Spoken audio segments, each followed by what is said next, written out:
Good morning, Fruity Cutie. What's up? My name is Jeanette, also known as Ms.FitVegan, and today I'm going to talk to you about the number one reason why people fail on a raw food diet. No, it's not the social aspect. No, it's not the availability of high quality fruit. No, it's not the price. I'm going to tell you in a minute. But first, we're going to open a coconut. So, as you can see, one of these is much smaller than the other, but did you know that smaller coconuts actually have more nutrition than larger ones? Addie's Lathan put me onto that the other day. I had no idea, but the smaller coconuts, the very much smaller ones, are like microgreens. So like, you know how broccoli microgreens are so much more dense in nutrients than broccoli? Same with the coconuts. So if you ever get your hands on a baby coconut, definitely take advantage. Okay, so here's the easiest way to open a coconut. You get this tool on Amazon. It's called a coconut opener. You definitely want to order this and put it in your checked bag when you go to Florida or when you go to Puerto Rico or Hawaii, so that you can have it at any time to open your coconuts. Okay, the first step is to pop open the top. Okay, you want to expose the softest part of the coconut, which is right here. You want to put this inside. You want to press down.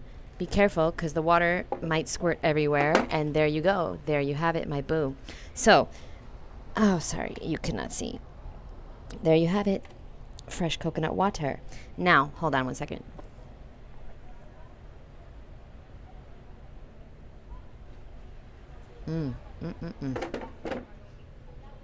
This one was sweeter, but still really good. Okay, so what is the number one reason? The number one reason why people fail on a raw food diet is because they are not convicted. They are not convinced, and more importantly, convicted that the raw food lifestyle is the truth, is the way, is the real, actual human food. Okay? So, in 2011, I read a book called Nature's First Law. And I don't care that he's not raw anymore. That book, it changed my life because it opened me up to the actual truth, which is the only food for humans, think about it, is the food that we can pick and eat ourselves. Things that do not require processing or an oven or dehydration. Okay? Things that do not require us to really get extremely uncomfortable when we're harvesting them. So for example, a human can easily pick an apple, a mango, some berries, some grapes. But a human cannot easily kill a chicken or a cow.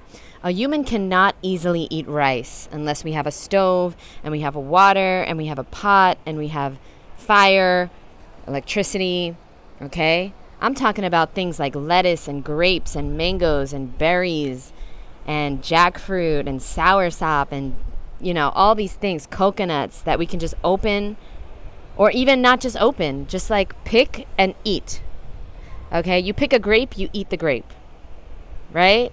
Cucumber, tomatoes, all of the fruits and vegetables, peaches, nectarines, plums, oranges. It's so obvious to me. And in 2011, I was opened up to the truth. I realized, and once I know the truth, I cannot unknow it.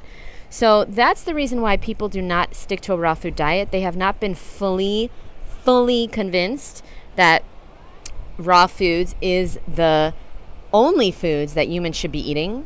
They kind of believe it, they want to believe it, but they also see everybody else eating rice and beans and tofu and pasta and bread and chicken and fish and candy and soda, and so they're like, well, these people must be okay.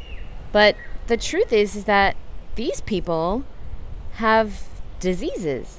Almost every single one of them is dealing with a health issue. And that's not normal. That is not normal. Okay? I don't care if everyone's doing it. Just because everyone's doing something doesn't make it right. And just because no one's doing something doesn't make it wrong. I'm trying to follow this butterfly. It's so beautiful.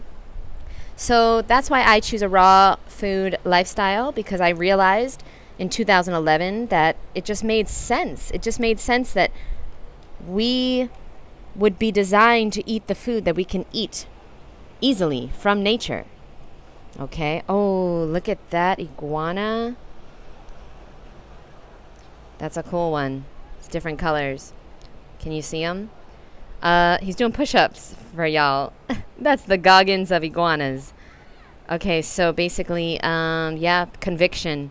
Knowing the truth, getting educated, and actually coming to a deep, deep understanding of what your food is and what your food isn't. And the fact is, the truth is you don't just eat food and poop it out. It becomes you. And I didn't want to become anything that was stale, old, processed, dead. I wanted to become a being that was alive, that was vibrant, that was healthy, that was fruitful, that was abundant. I wanted to become a being that was beautiful, colorful, vibrant, alive, with energy and life force. So I realized I had to change what I was eating, and I had to stick to it long enough to see the results. And, you know, somebody asked me yesterday, how long does it take to see results? I don't know. It depends on how sick you are. It depends on how serious you are, too. Are you gonna do this? Are you gonna do the damn thing? Or are you gonna half-ass it? And I'm not saying Raw Till 4 is half-assing it, but eating processed foods, eating crap, eating this fake meat and the bread and the pasta and the food that is just so far removed from nature, that is a problem. You know, eating sweet potatoes or squashes or, baked apples or baked zucchini, baked peppers. You know, if I was Raw Till 4, if I really, really, really wanted cooked food, what I would personally do is I would only cook the food that I was able to eat raw. So I would bake some zucchinis, red peppers, all the peppers. I would bake mushrooms. I would bake onions, and maybe some squashes. But you can't eat squash raw. But I would do that. And if I needed something else, I would do sweet potatoes or even like any type of potato or squash. I wouldn't go to the lentils and the beans because they are so hard to digest because they are not for humans. It's obvious. Like, it is so dry and hard. How can beans possibly be for humans? But hey, that's just me. You do you, boo, and you do what feels best for you. I'm going to stick to the raw food lifestyle and keep doing me. And I love you guys so much. And I'm so excited to announce the first presenter at Woodstock Fruit Festival 2024. He is a good one. Okay, here's a hint. Nah, I'm not going to give you a hint because you're going to guess it. Okay, the hint is he's amazing. He's a life-changing legend in the raw food world, and I'm going to announce it on Woodstock Fruit Festival's page very soon. Okay, I love you guys so much. Thank you so much, and I'll see you soon. Bye, boo.